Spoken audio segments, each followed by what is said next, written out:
How about if we take some questions from the audience now? And you've all been very patiently waiting. Shakari? Hi, thank you for the poll, the panel, the research. Really appreciate it. My name is Shakari Byerly with Vitterus Public Opinion Research. I'd like to know if you could talk a little bit about attitudes toward criminal justice reform. The criminalization of immigrants has been an issue that Donald Trump has advanced, but we also have a number of criminal justice reform issues on the ballot, including sentencing reform, potentially abolishing or strengthening the death penalty, marijuana legalization, as well as gun safety.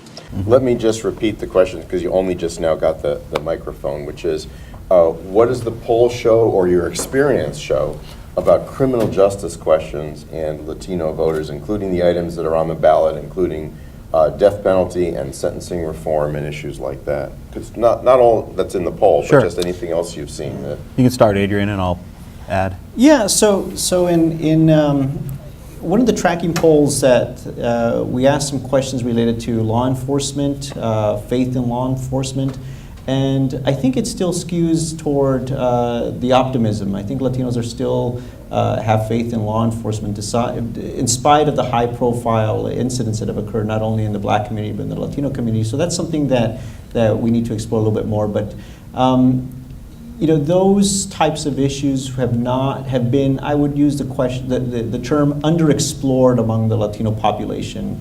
And maybe this is a chance for me to lobby Rafe here, perhaps a future study where we look at these very issues. Why not? The challenge in this poll, we didn't get a chance to ask that specific ballot, that proposition, because at the end of the day, the poll needs to be limited under a certain time period, certain calling time period. And so we have to make a decision as far as what questions to add or remove. So I'll punt that over to Rafe here, who ultimately made the decision as far as what questions made the cut and did not make the cut. But that's a future study. Maybe that's well, his team as well. The team. It was a collaborative. But I want to throw you under the bus here. I'll say more generally. You know, we've asked. I think Adrian's point is a really good one for all of us to sort of think about, in that the issues are underexplored.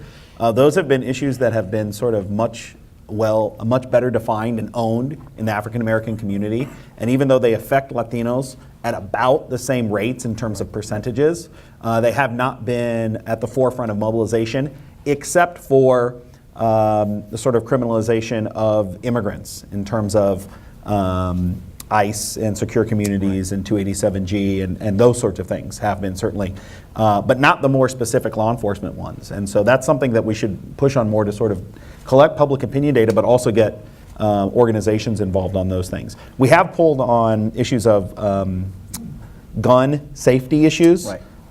And on that one, Latinos are extremely supportive of measures to improve gun safety, universal background checks, and those sort of things. So I know that there's support there, but I would agree that it hasn't been integrated well, even though it affects the community.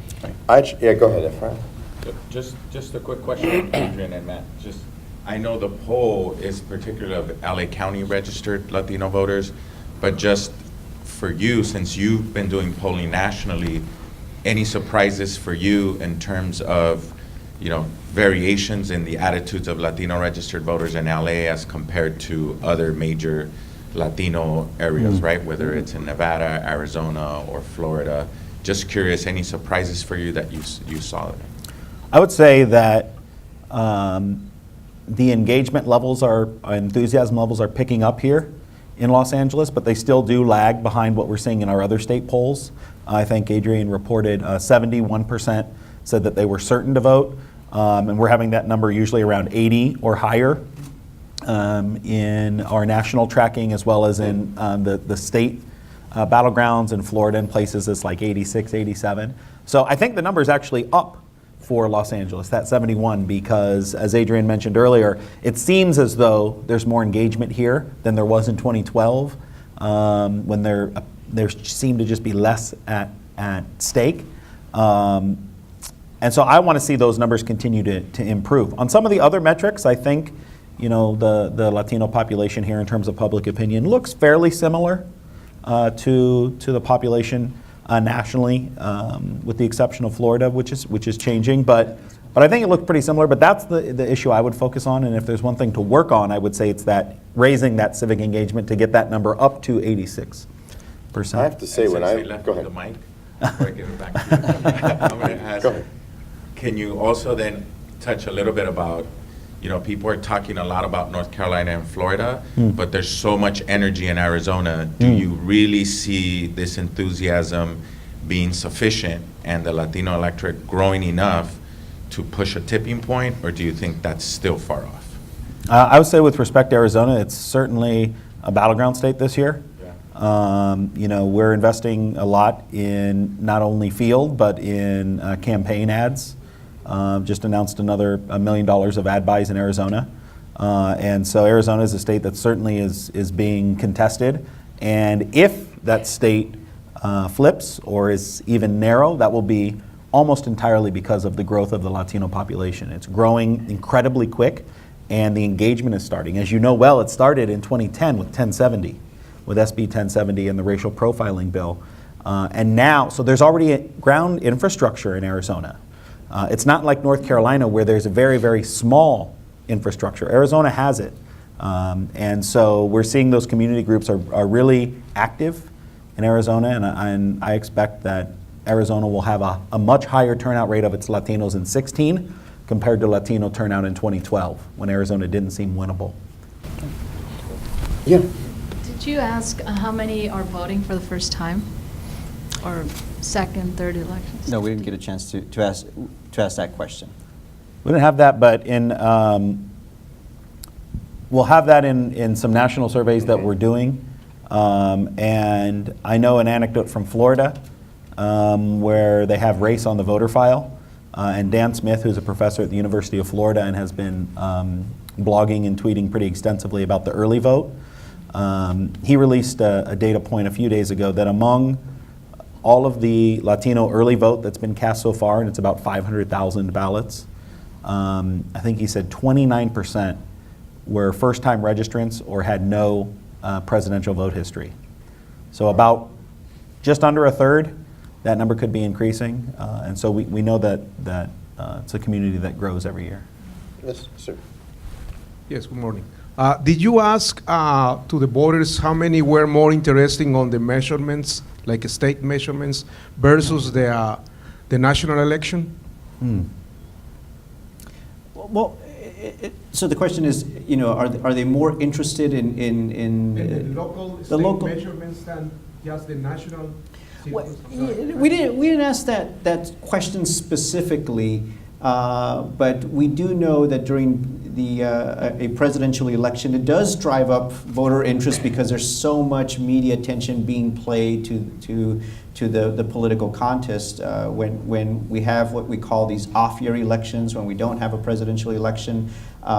Just in general across the board, voter interest and turnout tends to decline. So the two are working and feeding off of each other. So Latinos are following the national election, but they're certainly following what's going on locally. As we saw in when we asked these kinds of questions, I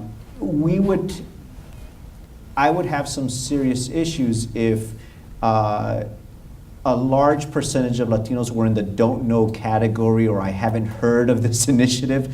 Then I would say, well, it's solely the national politics, and they're gonna, once they get to the polls, they'll select one of those initiatives. But no, they're clearly following the initiatives, and they're clearly intending to vote in one direction or the other. Is it possible, though, that with the large sample ballot and everything, that a lot of people will say they've done their duty by voting against Donald Trump in the presidential race and then go home?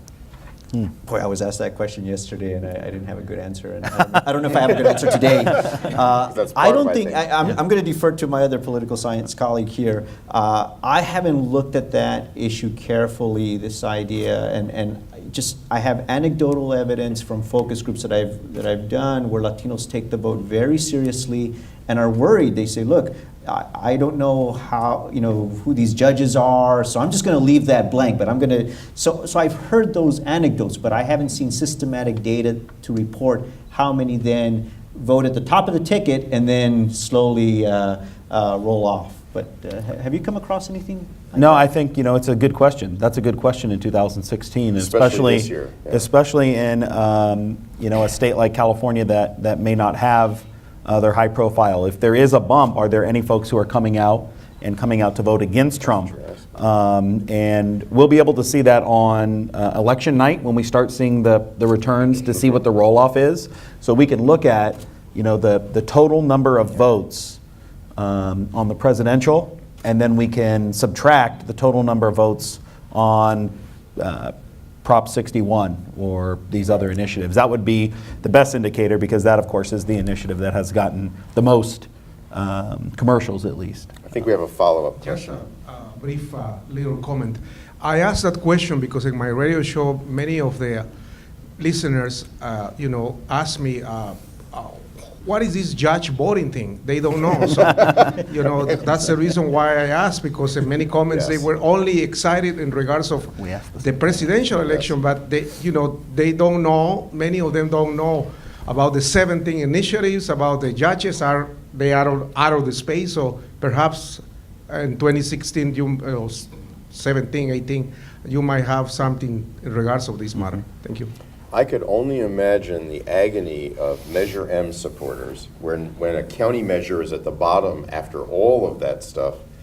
If they got the people to come to the polls who your poll says would carry Measure M and then didn't vote on that measure, that would be one of the more discouraging things, I would say. It's an important thing, and I think it's something that we can all pay attention to. You can get some early clues from that right at 8:01 or whenever they post here in LA County, whenever they post that first batch of early votes and vote-by-mail votes, which will be a substantial amount. I don't know what it is. Efrain can probably tell us the numbers, but close to half. Yeah, in LA County, just looking at having looked at it in past elections, between top of the ticket, say governor's race, to assembly, it's about a 33% drop-off.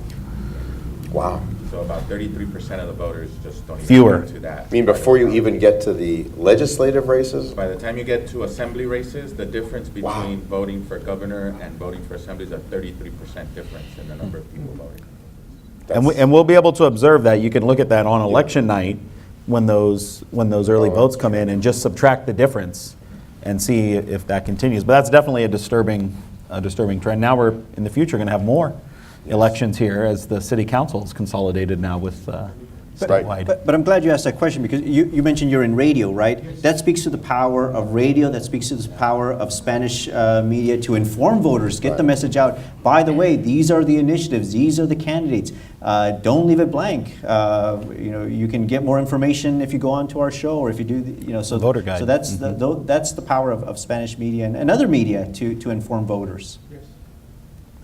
Right here? Then you'll be next. Hi, two quick questions. One about Measure M. Is there any, it's 70%, about 70% support. Does that track with use of public transit? And is the use of public transit in the Latino community different than the community at large in LA? And then a second question about sort of a callback to the previous poll, which talked about intergenerational discussion. Is there any to what extent does sort of the younger voters talk about politics to their older family members? Which was quite extensive in the Asian American poll. Very, very interesting dynamic.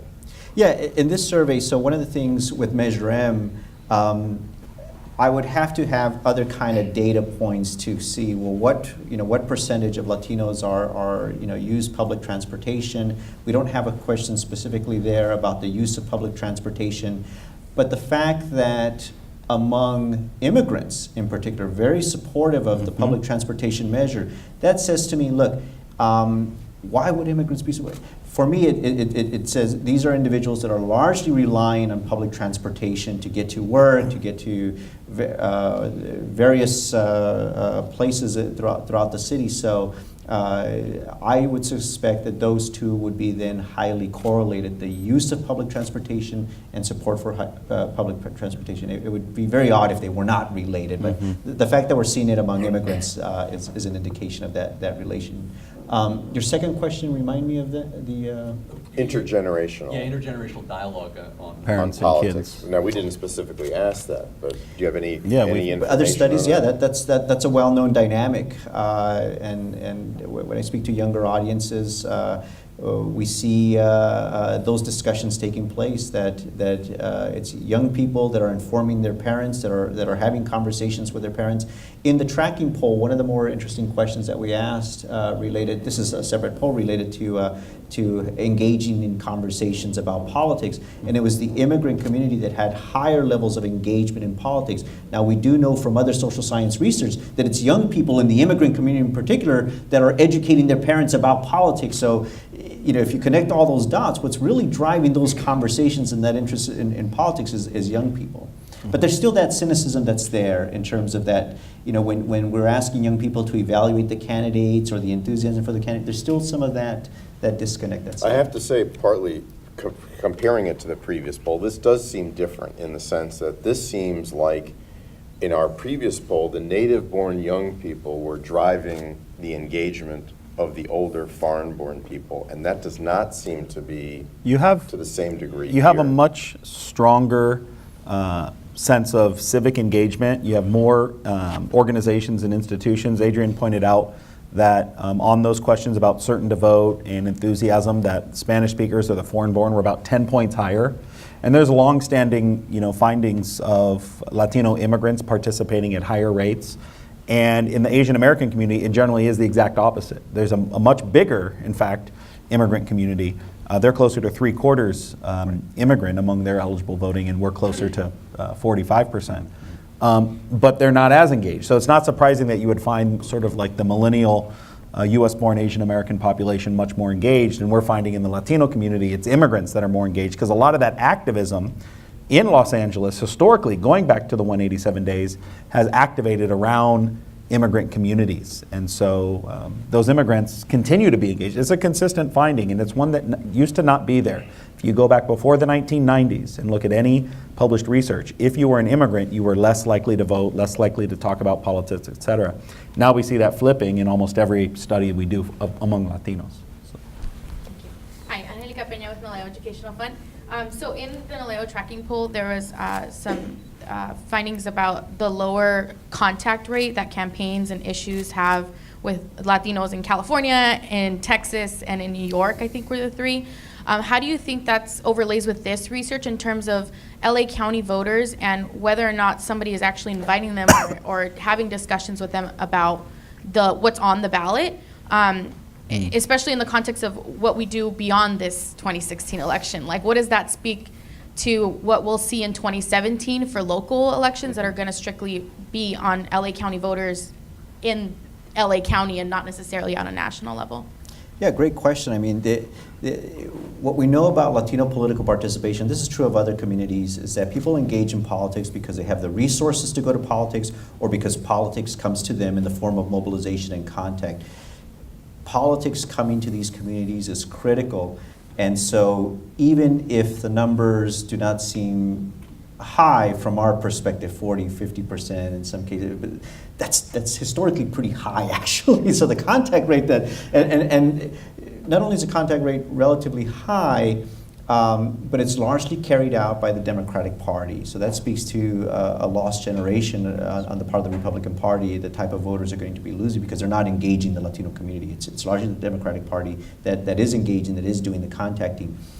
But again, from the perspective of someone who's setting aside the academic, the pollster, from a perspective of someone who is part of the Latino community, no number is high enough. We always want more contact, and so that's the challenge facing all of us moving forward. Probably have time for one or two more questions. Anybody want to jump in? If not, I have a quick question. Oh yeah, go ahead, Caleb. You can ask one more. Sorry, about contact. I know that a lot of Facebook and Google have been experimenting with sort of voter information ideas. The first thing that comes up on my Google app now is the location of my nearest early voting station. Is there any indication that that is having any effect on millennial turnout or participation at this point, or is it too early to tell? Well, we didn't, we know that millennials are largely relying on online sources, the internet, for political information. Have you seen anything in terms of? I don't think there have been systematic studies. There are a lot of people who are looking at this, and Facebook and Google are working with political science scholars to try to track this. But it certainly is a good indication that that's the first thing that pops up, and I think even if you just go to google.com to search, it comes up and tells you where your nearest polling place is. And so providing that information, as a follow-up to what Adrian says, if we look at the, quote, old-fashioned political science research, when we give people information, they're much more likely to participate. And so I would say from that metric, the more information we can give people, and we do need systematic sort of control and treatment studies in this space to see if when you get that on your phone and in other places. But we know that when we give people information, they are way more likely to participate. So I would be surprised if it had a null effect or no effect. The question is whether or not and how much is it mobilizing, or are they targeting people like you who probably already know that you were going to vote anyway? And how do we reach to those people who are not going into those news-oriented venues? Are we putting that information in Instagram and Snapchat and other just sort of general social media spaces? And the technology is moving in that direction. Latinos are clearly consumers of that type of information. For me, the challenge will be that the development, the R&D of that type of technology, or the use of those sources, that Latinos play a critical role in that development, because they can speak then to cultural competence models in terms of, That's good. what works for English speakers may not work for millennials, may not work for Latinos, young Latinos that are bilingual overwhelmingly. So, the content needs to reflect and needs to appeal to that population.